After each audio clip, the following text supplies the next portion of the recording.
Hello everyone, how are you doing? This is MD Tech here for another quick tutorial.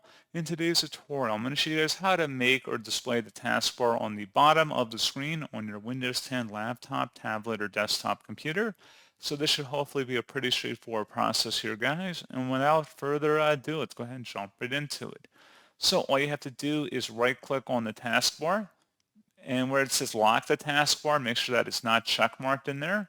As you can see now, you might have to just click on it one more time just to make sure it's not check marked.